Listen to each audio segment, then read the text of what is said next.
What's up, guys? It's HerpTime, and it's a Wednesday. That means it's a very busy day. I have this video to still finish up and edit. You're going to see that video before this. I'm not going to get to it today. I figured, why don't I just film what I'm going to be doing anyway, so you guys understand why I've avoided YouTube for so long. It's about noon. Today, I've already done a few Zoom calls regarding like palm street and stuff. I'm going to do my first live next week. My crickets got delivered. I have to unbox all of them, but that's going to be a little later. Before that, I have a lot of shipping to do. So what I'm going to have to do now is build shipping boxes, cup up animals, put them in, and then drop it all at FedEx. I'll take you along for the day, just so you understand what the average Wednesday at HerpTime looks like. Here you can see all the labels I got. Shipping 12 boxes today. 2, 4, 6. Boom.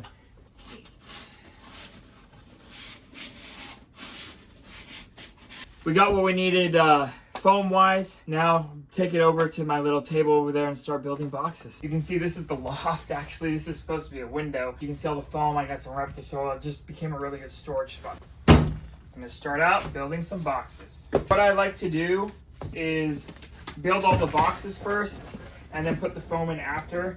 I feel like that's the most efficient assembly line-ish way. And I'm yapping. You have to realize, yeah, I'm talking to the camera and you guys on YouTube, but I'm alone in here and I feel crazy. I'm still trying to figure out this YouTube thing. I see other people's YouTubes. They're so beautiful and I just don't have the I have the equipment. I mean, I used to do a lot of filmmaking stuff, but I don't have the time and I want everything to be perfect. So I've just decided this is what you guys are getting. More vlog style, I guess, but hopefully you like it. This is 1/2-inch foam, not 3/4 or 1 inch. I've had literally 0 problems using this foam. As long as you're using cryo packs, cool packs, heat packs, whatever, and you know how to pack, that thickness of foam is fine. I like to lay out the labels like this, and then I can put the deli cups on top. A lot of them I know in my head. I just weird that way. Some of them I have to go back and check. And a lot of these, like this person's getting 3, 4, 7 geckos, but they're little babies and they can go together in these cups. To some people, that sounds crazy to put animals in multiple animals in one deli cup, but when the gecko's literally this big and I crumple up paper and this is like almost as big as what I keep them in as babies, so they're cool, don't worry. I'm gonna show you guys for our knolls is different. Like I'll just break it up into 4 pieces and use half of it. For a larger knoll, it would be like that.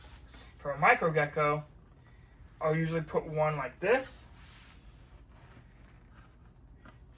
and then I'll crumple 1 or 2 up, maybe 3. And then this way the micro gecko has somewhere to go, feel comfortable in. They hold on to that really well. It's still not totally organized in here, you guys. I'm not even like done moving. But we're shipping animals, you know. Bills don't stop. We can't stop shipping. This is how I keep baby micro geckos. I'm sure I'll do a video on that soon. I keep them in stuff like this. So it's nice because I can have these like that, have my aisle there, open it back up and get into here, which I know I'm shipping some stuff in here today. Usually it's fairly organized. Again, only I know where everything is because it's all in my head. You know what? They're probably on this side. Yep, here they are. Like, basically a full-grown male. Look how beautiful that is. Really cool gecko. And like I said, that's more than enough room. You could put a few in there. And I'm not going to film every animal I put away today. I got too much to do. There you go. Boom. I will see you guys when these are all packed. So we have animals packed. I'm just going to show you guys some cool ones, because why not? This is Anolis sabanis, the Saba anole, Sabin anole. Anolis eladioi, very rare species. This is an amazing species. Starry night tokay gecko. They're not long-term captive, but they're well established. Been here a few months. Pterodactylus fantasticus. Red anoles. They never look red on the camera, but trust me, they are. Let's get packing.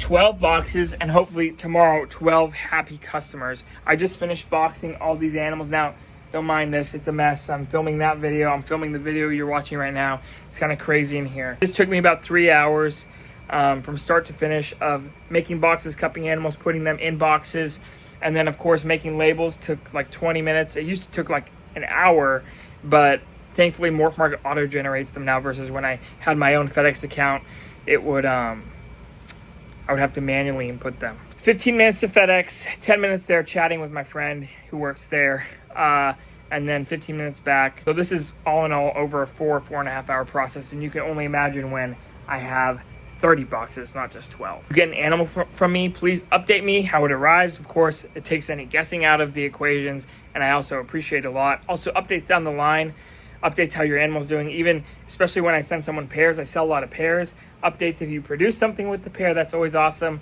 A lot of reptile breeders and sellers are weird about selling pairs because they think they're creating their own competition. Well, that's just not how I think. That's not why I do this. Obviously, I need to make money and this is my business, but the root of why I do this is why it was my hobby to begin with. It's because I enjoy producing cool animals and I want to share that with you and everyone else. So when you produce animals, that's like the whole point of this. We're going to take this to FedEx, and then next on the list is getting food to feed the crickets to gut load them. These crickets got delivered today from Timberline, and that's a whole process. My least favorite part of owning lizards by far is crickets, but you got to do what you got to do. So we're at FedEx, bringing packages. All right, leaving, got our receipt to prove we dropped everything off. Gonna go to the store to get food to gut load the crickets. So we're at Walmart. I got my gut loading stuff, red bell peppers, baby red potatoes, and mustard greens. I'm a Walmart guy, for sure, through and through. Can't beat the prices unless you're going bulk. I go to Costco. Super awkward to film in public. I never do, but at Walmart, I think anything goes. This is Walmart, of course. Let me know in the comments what you think is ideal gut loading material for your bugs. We are back at HerpTime HQ, and it's time to unbox crickets. But before I can do that, I have to empty the cricket bins of the old egg crate, dead crickets, stuff like that from last week. So let's just do that, and we're gonna be quick with it. If you've ever ordered crickets in bulk, you know how annoying it can be. Well, let me show you why this is amazing. Cut it like that. Oh my gosh, do you see? Like an accordion. Like origami. And then boom. Not even one escaped. But again, this is so fun. I mean, I hate crickets, but this part's fun. Oh yeah. And I just dump them in initially. And then I'll organize egg crate. This is what it looks like to open 1/8-inch crickets from Timberline. And that's 1,000 count. I don't know if you can tell. It's definitely 1,000. So all I do with these, they already come with enough egg crate. I just use the egg crate that comes with them. You can see I still have some containers from last time. I unboxed them last week. I stack my egg crate standing up. That way crickets don't get underneath it and die, and then it just becomes really gross. This way there's more airflow. Any heat doesn't get trapped beneath. Just how I do it. I'm not saying you should. Let's throw all this away, and then we'll get to gut loading time. I just washed these. I still have to wash the potatoes, but I figured I'd just do this. And I chop everything up really finely just because I feel like it gives the crickets more surface area, more chance to eat it, especially the smaller ones. I feed this because of the carotenoids, the red color, also supposed to help enhance the red color in reptiles. Same with like carrots, sweet potatoes, anything red kind of helps with that. You gotta be careful when doing gut loading because if you put too much and this starts going bad quickly, not only does it smell, it attracts flies, but it also can cause the crickets to die off quicker.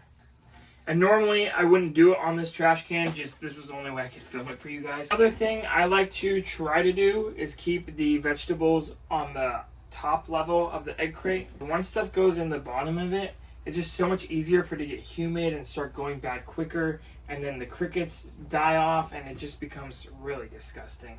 Lastly, I'm gonna do these potatoes the exact same way, so why film it and show you guys? You guys get the idea. I wanted to show you guys this carbon filter that I have. You're supposed to duct it out, but it works in here for what my purpose is, but I am gonna try to duct it out. I have this control, which I can, you know, do this, or I have an app, I can do it remotely. Within a couple minutes, any cricket smell is gone. If you set it up, you can set it up to turn on when it hits a certain humidity, when it hits a certain temperature. It's like really amazing. It's from AC Infinity. Crickets can be stinky. And let me show you guys kind of what I have going on here. I haven't done the potatoes yet, but this is how I do it.